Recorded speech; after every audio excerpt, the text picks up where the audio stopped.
Assalamualaikum warahmatullahi wabarakatuh. Waalaikumsalam warahmatullahi Inna wabarakatuh. hamdalillah nasta'inuhu wa nastaghfiruhu wa na'udzu billahi min shururi anfusina wa min sayyiati a'malina. May yahdihillahu fala mudilla lahu wa may yudlil fala hadiya lahu. Asyhadu an la ilaha illallah wa asyhadu anna Muhammadar Rasulullah. Allahumma shalli ala Muhammad wa ala Muhammad kama ba'd. Yang saya hormati Ketua Rombongan 7 Kelompok Haji Karanganyar tahun 2017, yang saya hormati Ketua Regu 1, 2, 3, dan 4 Kelompok Haji tahun 2017 Kabupaten Karanganyar, yang saya hormati seluruh anggota jamaah haji yang akan tahun 17 khususnya Rombongan 7, yang mudah-mudahan semuanya dirahmati Allah Subhanahu wa Ta'ala. Amin. Alhamdulillah, kita senantiasa bersyukur pada Allah atas limpahan nikmat yang senantiasa dilimpahkan kepada kita semuanya. Kesempatan pagi hari ini Allah melimpahkan nikmat sehat, nikmat sempat, dan nikmat yang tidak ada bandingannya, tidak bisa ditukar dengan apapun, bahkan tidak bisa dibeli dengan apapun. Itu hidayah iman dan Islam yang ditukarkan di hati kita oleh Allah, dan kita jaga sampai Allah nanti memanggil kita. Kalau Allah senantiasa mewanti-wanti, dalam ayatnya sudah kami hafal nih, ya ayyuhalladzina amanu ittaqullaha haqqa tuqatih wa la tamutunna illa wa antum muslimun.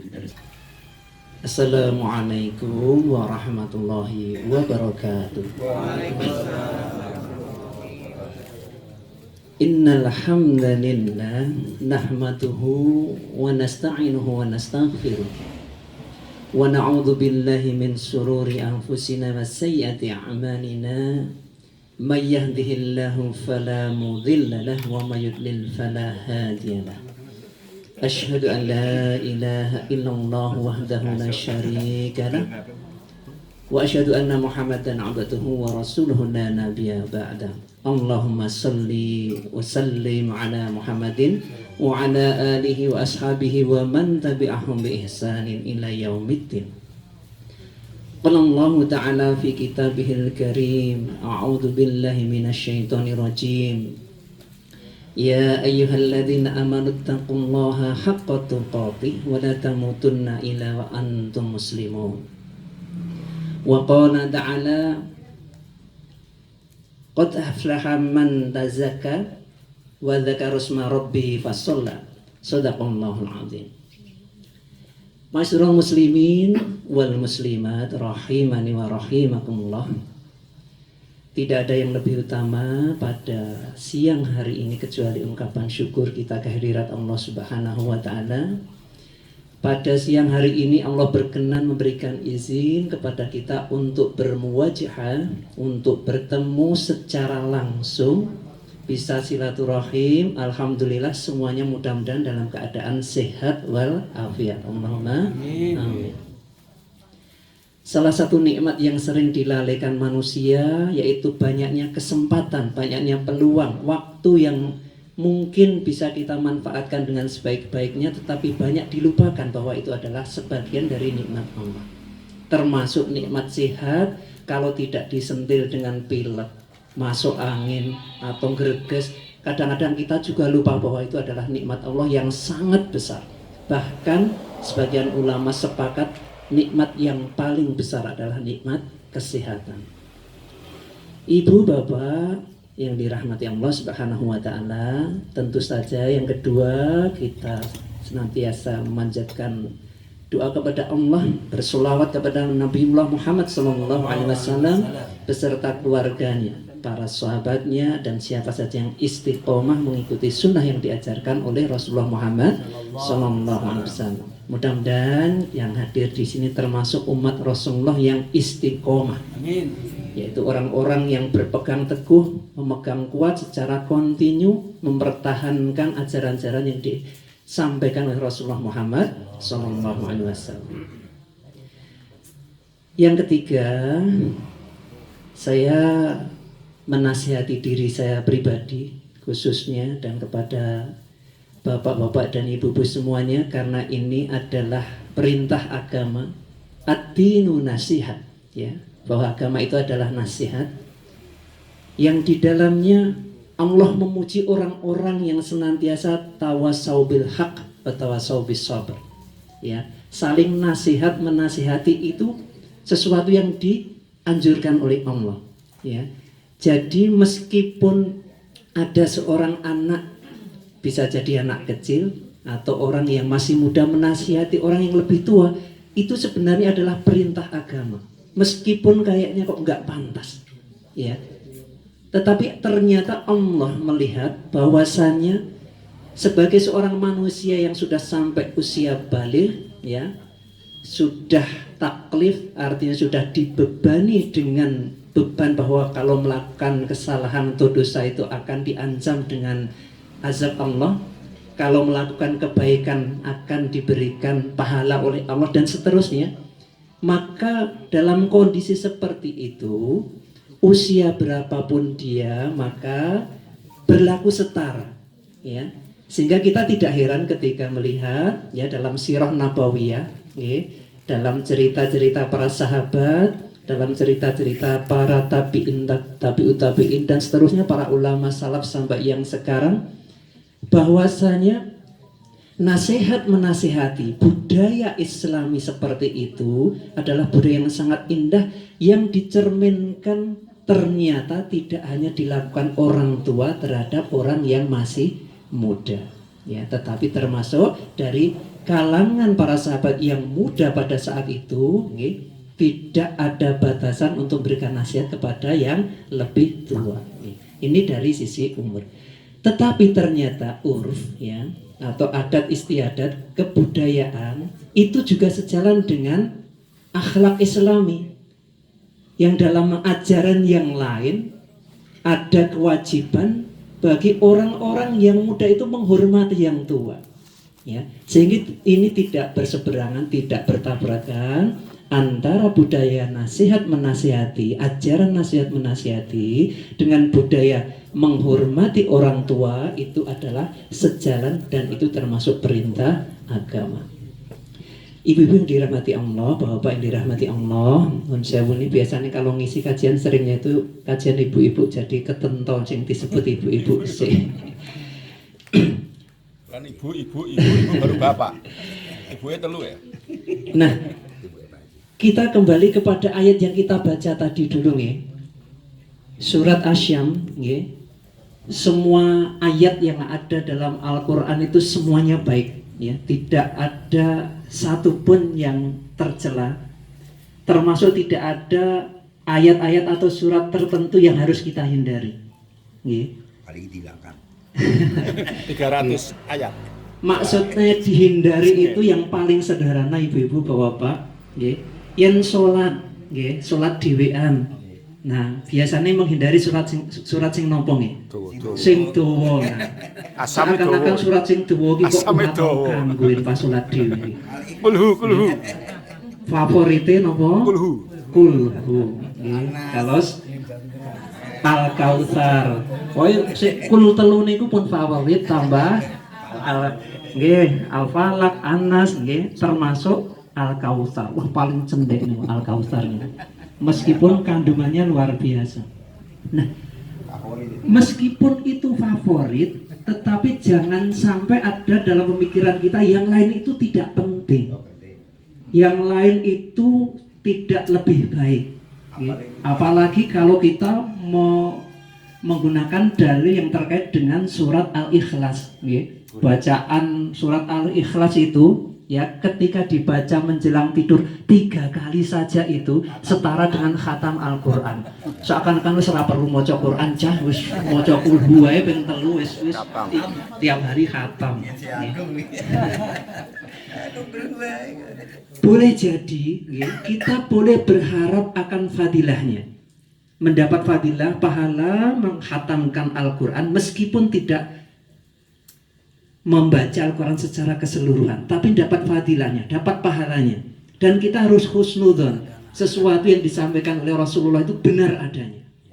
Tetapi itu tidak menggugurkan kewajiban kita membaca ayat-ayat yang lainnya, baca Al-Quran, menghatamkannya, ya, apakah sebulan sekali atau 2 bulan sekali, ya. sehingga kita tidak sampai mengabaikan ayat-ayat tertentu. Nah, kalau kita mau belajar dari adik-adik kita yang penghafal Al-Quran, ibu-ibu bapak sih, ya, ada beberapa di antara para penghafal Al-Quran itu yang menghindari ayat-ayat tertentu karena susah dihafal. Ketika dalam proses menghafal, mereka itu melompati ayat-ayat tertentu atau surat-surat tertentu itu dikeraki karena angel. Tetapi ada juga yang sesuai metodologi harus dihafalkan terlebih dulu, dia berusaha untuk melakukannya tanpa melompati ayat-ayat tersebut. Ini kalau dalam keluarga saya, anak saya itu juga sering itu menghindari surat tertentu atau ayat tertentu yang susah dihafal. Ya, ketika saya minta murojaah, dia mendaftarkannya. Murojaah itu setoran hafalan ibu-ibu. Mendaftarkannya itu surat-surat tertentu yang dia mahir gitu loh, yang dia lancar. Untuk ayat-ayat tertentu yang ada surat yang ada ayat-ayat tertentu yang susah dihafal, ya, baik dari sisi makhrajnya, ya, susah untuk diucapkan sehingga perlu perlu effort yang lebih tinggi. Dia itu mengakhirkan atau minta dispensasi itu nanti dulu, itu besok ya, dan seterusnya. Nah, yang saya sampaikan pada anak saya, termasuk saya sendiri, saya pribadi ya, ketika mempelajari, mencoba menghafal Quran itu, ayat-ayat yang susah untuk dibaca, justru itu adalah ayat yang saya sukai. Saya berusaha seperti itu. Saya berusaha untuk banyak mengulanginya. Bisa 3 kali, sampai kadang bisa sampai 10 kali. Mungkin istri saya ini kalau sering saya tilawah atau murojaah, mungkin sering mendengar ini ayat kok dibulan-balani terus karo ayat karpe opong. Itu karena saya itu berat atau susah untuk nyantol karena ada beberapa, karena memang bukan bahasa kita, bahasa Arab itu ya. Jadi ada ayat tertentu karena panjangnya atau karena susahnya pengucapannya, maka itu perlu kita mengenalnya. Nah, dengan cara seperti itu, cara sederhana seperti itu, ini pengalaman saya pribadi, insya Allah ayat-ayat yang selama ini kita menghindari karena susahnya pengucapan, susahnya menghafalkan, itu insya Allah lambat laun akan mudah kita kuasai. Tidak hanya berhenti di situ, tentu saja sampai kepada maknanya. Kita lihat dulu terjemahannya, kita lihat tafsirnya, kita lihat kata per kata dari ayat tersebut, dan seterusnya. Nah, di dalam ayat-ayat yang kita baca tadi, ibu-ibu, ini sungguh indah karena dalam surat Asy-Syams ini, Masya Allah, Allah itu bersumpah dengan berapa ayat coba? Biasa wadduha walaili idza saja. Nah, itu cuma 2. Nah, ini tadi 15 ayat itu ternyata yang dipakai sebagai sumpah itu sampai 7 ayat. Hampir separuh sebelum Allah menyampaikan maksud daripada apa yang dibalik sumpahnya itu, ya.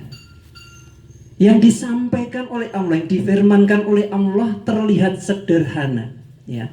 Qad aflaha, ya, man zakkaha. Ya, ini yang disampaikan yang di ayat yang ke-9, ya. Allah secara adil, secara adil itu memberikan bekal kepada kita sebagai manusia itu 2 modal. Fa'alhamaha fujuruha wa taqwaha. Adilnya Allah itu sebelum meminta pertanggungjawaban kepada kita, ya, atas apa yang kita lakukan, kita itu diberikan modal yang sebenarnya sama-sama besar, sama-sama mempunyai potensi untuk dikembangkan. Hanya saja potensinya ini antara sifat-sifat malaikat dan sifat-sifat syaitonia. Sifat-sifat malaikat itu adalah yang baik, sifat-sifat setan itu adalah yang fujur atau yang buruk. Nah, sudah diberikan secara apa? Secara langsung, karena di sini dituliskan oleh Allah itu fa'alhamaha, diilhamkan, jadi langsung masuk ke dalam rohani kita, potensi ini. Jadi semua manusia itu punya potensi baik fujur maupun takwa, baik fujur, baik yang jelek maupun yang baik. Nah, dengan 2 potensi itu, akhirnya Allah memuji orang-orang yang berhasil mensucikan keadaan dirinya, mengurangi, bahkan kalau bisa menghilangkan potensi fujur dan mengembangkan potensi takwa. Nah, itulah yang diinginkan oleh Allah.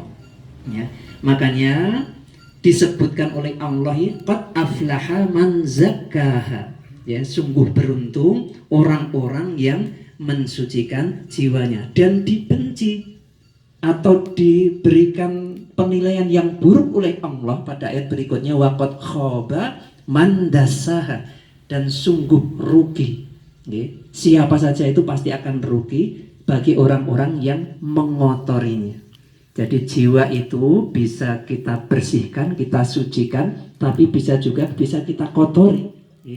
Dua potensi yang sama besar diberikan peluang kepada semua manusia oleh Allah, yang mana kita diberikan ilmu oleh Allah untuk bisa menghindarinya, yaitu menghindari yang buruk-buruk dan bisa mengikuti yang baik-baik, sehingga kita bisa mensucikan jiwa kita. Nah, ayat-ayat selanjutnya adalah Allah memberikan contoh, yang contoh ini hanya sebagian kecil dari banyaknya kaum terdahulu yang diazab oleh Allah. Contohnya itu kaum Nabi Samud. Kaum Nabi Samud itu tidak taat kepada Nabi Soleh, bahkan meledek, ya, menghina dengan menentang apa yang diperintahkan oleh Nabi Soleh. Ya. Ono sapi kon ngerawat api-api, memperlakukan dengan baik, wanti-wanti ojo nganti dibeleh, malah dibeleh. Nah, ini kan jarak nih. Akhirnya oleh Allah diazab dengan azab yang pedih, diratakan dengan bumi. Naudzubillah. Nah, kaum-kaum terdahulu itu kalau melakukan keburukan, kejahatan, ya, Allah itu berkenan mengazabnya secara langsung di dunia ini. Kaumnya Nabi Lut, kaumnya Nabi Nuh, ditenggelamkan, dijungkir balikkan, diberikan hujan batu, Masya Allah. Tetapi ternyata kulo panjenengan sami sebagai kaumnya Nabi Muhammad SAW diberikan tangguh, ya. Sebagian ada yang diazab kecil-kecil, dan alhamdulillah bukan kita yang termasuk, ada di sebelah sana diberikan bencana. Itu artinya apa? Betapa Allah masih memberikan peluang yang begitu banyak, yang begitu besar kepada kita untuk mengambil ibrah, pelajaran penting, pelajaran yang baik dari peristiwa-peristiwa betapa zalimnya manusia saat ini sekalipun. Allah masih memberikan kesempatan kita untuk memperbaiki diri kita, untuk mensucikan jiwa kita dari pribadi-pribadi. Nah, nanti ada kewajiban Allah yang lain, untuk keluarga bagaimana, untuk bertetangga dengan masyarakatnya bagaimana, untuk bernegara bagaimana, dan seterusnya.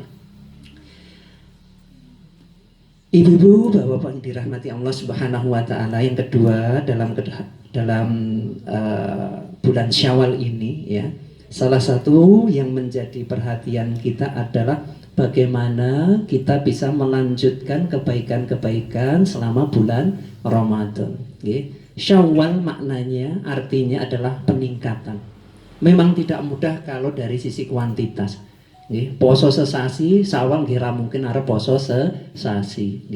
Wong poso 6 dina mawon pun jangkep danten dereng, Bu. Enten sing sampun, enten sing dereng. Bapak-bapak sampun danten nggih? Pun karing 3 dina apa petang dina niki nggih? 4 hari nggih. Terus sekawan dinten. Kalau sudah dapat 5 hari ya tinggal 1 hari, masih turah. Nah, kalau ibu-ibu belum tentu nih, tinggal 4 hari, nanti kalau ketabrak haid, waduh, ora rampung. Makanya terkait dengan perintah atau anjuran puasa sunnah di bulan Syawal ini, kita harus menilainya dengan indah, ibu-ibu. Maksudnya begini, saking sayangnya, saking cintanya Rasulullah Muhammad SAW pada umatnya, agar tetap berada dalam kesolehan dan kebaikan selama bulan Ramadan, di Syawal itu diberikan stimulan yang lain, yaitu dengan anjuran puasa sunnah 6 hari saja. Kenapa 6 hari? Nanti hitung-hitungannya itu secara matematis bisa dibuktikan juga, ibu-ibu. Fadilahnya itu seperti puasa setahun, hanya harus digabung. Yo poso Ramadan sesasi ditambah 6 dino, ra poso Ramadan arep poso niki 12 dino ora dihitung. nggih, ora iso setahun. Jadi posone sesasi di bulan Ramadan ditambah 6 hari di bulan Syawal. Nah, nanti kalau mau dihitung-hitung, ini para ulama yang senang matematis itu menerangkannya dengan fadilah dari ayat Allah bahwasanya setiap kebaikan itu akan diganjar dengan 10 kebaikan. Kalau kula panjenengan sami selama 30 hari di bulan Ramadan itu melaksanakan puasa Ramadan penuh, dipengke 10 dadi 300 dino. Posone nggih. Ditambah 6 dino ping 10 dadi 60 dino. Pas 360 dino niku setahun. Nah niku hitung-hitungan matematis. Tetapi di dalam ayat itu Allah menerangkan juga di ayat yang lainnya, 10 kali kebaikan itu adalah salah satu hitungan yang ingin ditampakkan oleh Allah kepada hambanya, yang biasanya senengane hitungan. Nggih. Aku nindak ngene iki janjane mulai sepiro ganjare. Menungso senengane ra dihitung, kalau tidak ditampakkan nggih nominal pahalanya kurang tertarik. Makanya wah kamu kalau tambah 6 hari di bulan Syawal jadi setahun penuh, wah tertarik. Diiming-imingi leres. Nah, hal seperti itulah ya yang dijanjikan oleh Allah bisa jadi lebih besar daripada hitung-hitungan kita untuk pahala dari Allah Subhanahu wa taala. Nah, selanjutnya ya keindahan yang berikutnya dari anjuran Rasulullah Muhammad SAW ini adalah kondisi orang yang berpuasa itu adalah kondisi puncaknya ketakwaan atau keimanan seorang hamba Allah, ya. Dengan catatan benar puasanya. Cobi bapak ibu-ibu dipun emot-emot yang lagi poso kita yo ngati-hati tenan nggih. Nggih. Unjukan daharan ngeten iki kan nggih halal danten nggih. Diunjuk mboten napa-napa, didahar mboten napa-napa, yen poso tak nggih mboten wantun nggih. Mboten jero kamar ana sing nyawang mboten wantun nggih. Kurang 5 menit, kurang 1 menit saja enggak berani. Urung ngaten ora wani tenan. Itu menunjukkan betapa kita dalam puncak ketakwaan kita kepada Allah. Karena apa? Kita sangat memahami Allah sedang melihat kita, nggih. Kurang 1 menit urung adzan maghrib ya urung wani ngombe, urung wani mangan. Yang menungso itu dalam kondisi seperti itu terus dalam kehidupannya sehari-hari, Masya Allah, hebat semua manusia. Arep tumindak Allah ki ora wani, nggih. Kondur kok masjid ki sandale sapa kok apik men sandalku kok butut, ora wani milih sing apik, nggih. Napa meneh ngoten niku. Bahkan arep batin, nggih, batin wong liya saja itu diempet. Ya Allah, poso yo arep batin elek to yo ya. Nggih. Sama seperti kondisi kita ketika di tanah suci. Nggih, ibu-ibu tentang tanah suci ngati-hati tenan nggih, Bapak nggih. Batin nak yo rawani nggih, ngerti wong Afrika wireng kaya ngono ora sandalan yo kuat-kuate sikile ning aspalan panase kaya ngene. Wah, arep batin langsung dilebet. Kok aku kok dadak batin bareng to ya Allah, astagfirullah. Masyaallah, dadi wong apik, dadi wong iki lagi kaji tentang tanah suci mesti wong apik-apike wong, nggih. Dadi enak wong jalukin lagi ra nggo duit ya ora arep wani semena-mena untuk menolaknya. Yen duwe ya wis dikei rakitan sak real 2 real. Ya ning jero dompet dibuka kok 100 real. Waduh iki piye iki? Dikei pura iki. Minta jujur ternyata uangnya pengemis di sana itu banyak sekali nggih Bu nggih. Masya Allah. Nah, kondisi puncak ketakwaan, puncak kebaikan manusia itu ketika sedang dalam ketaatan, yaitu dalam ibadah terbaiknya kepada Allah. Kalau di tanah suci kita selama prosesi haji atau umroh itu bisa bertahan, maka di Indonesia kita bisa melanjutkan kebaikan itu dengan puasa. Puasa Ramadan, puasa sunnah. Nah itu yang insya Allah akan sedikit banyak mengupgrade kondisi kita yang mulai tersiok-siok turun lagi keimanannya, naik lagi ketika puasa. Ya, besok nggak puasa turun lagi, naik lagi ketika puasa lagi. Nah, itulah makanya anjuran puasa Senin dan Kamis ya, yang disunahkan oleh Rasulullah itu sedemikian baiknya, termasuk puasa-puasa sunnah yang lainnya. Sehingga kemabruran haji kita, ibu-ibu bapak, itu bukan harga mati. Ada salah kaprah seseorang itu kadang-kadang menganggap dirinya mabrur itu karena menjumpai peristiwa-peristiwa tertentu di tanah suci. peristiwa yang menurut dirinya menakjubkan. Nggih. Wong uyel-uyelan ra iso nyium Hajar Aswad kok aku kok gampang banget seakan-akan disibakkan oleh malaikat aku melaku gampang wae langsung bisa nyium Hajar Aswad. Merasa setelah pulang haji dia merasa mabrur. Wah, mabrur tenan kaji kucah. Boleh nyium Hajar Aswad. Jadi cuman dada Bu kalau sekarang ini teman-teman yang umroh kemarin melaporkan ya kita hanya melambaikan tangan ke Hajar Aswad karena memang tidak boleh dalam situasi pandemi. Nah, sebagai penutup, ibu-ibu, bapak-bapak, memang tidak mudah untuk qad aflaha man zakkaha. Senantiasa mensucikan jiwa ini tidak mudah. Menjaga agar kondisi keimanan kita tetap prima itu tidak mudah. Ini adalah pekerjaan terus-menerus. Makanya pekerjaan terus-menerus inilah yang disebut dengan istilah istiqomah. Continue secara terus-menerus, tidak boleh berhenti. Sehingga mabrurnya kulo panjenengan sami ini bukan dalam waktu 1 hari, 2 hari, sebulan, 2 bulan, tapi seterusnya kita usahakan, kita pertahankan. Sehingga salah satu dari yang kita laksanakan silaturahmi seperti ini adalah salah satu untuk merawat kemabruran haji kita. Bisa bersilaturahmi, bisa mendapatkan barokahnya ilmu, dan kita bisa mempertahankan kemabruran haji kita. Mudah-mudahan yang sedikit ini ada manfaatnya. Billahi taufiq wal hidayah. Wassalamualaikum warahmatullahi wabarakatuh.